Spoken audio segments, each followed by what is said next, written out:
Hi guys, welcome to my channel. So your printer is not working. So first step guys, your system and your printer need to restart. Okay.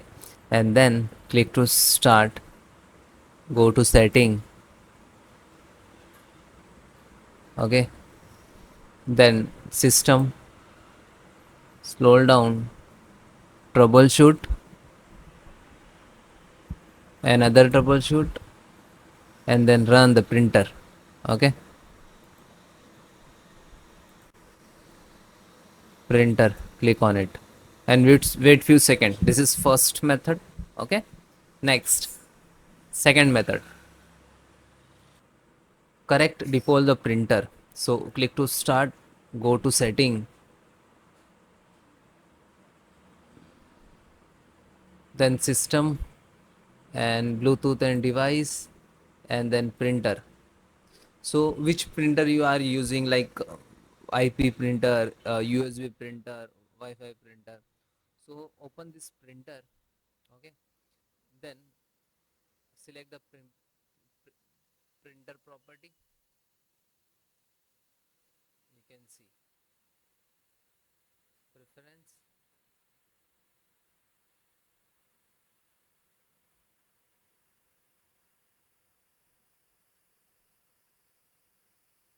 You can see the check advanced basics and cancel it.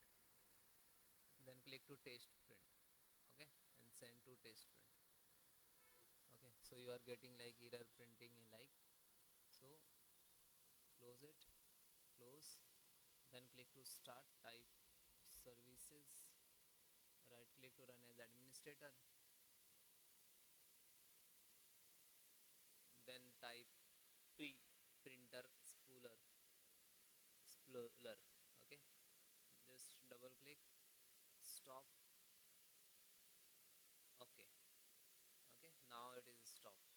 Again open, select automatically, and then start, and then apply, and then okay, and then close it.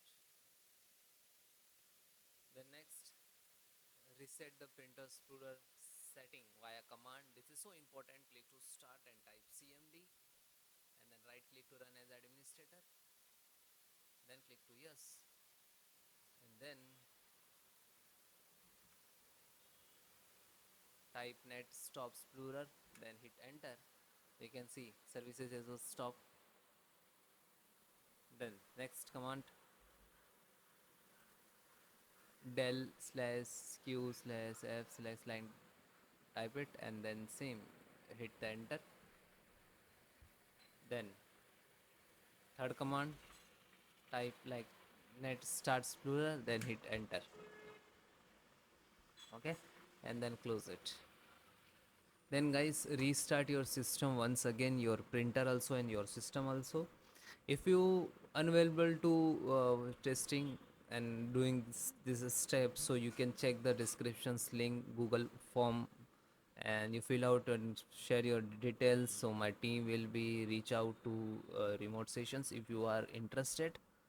Okay, and if you have other companies and you're not aware about the update and troubleshoot this and install latest driver, so you can also fill this form for your needs the remote sessions. Okay, thank you guys.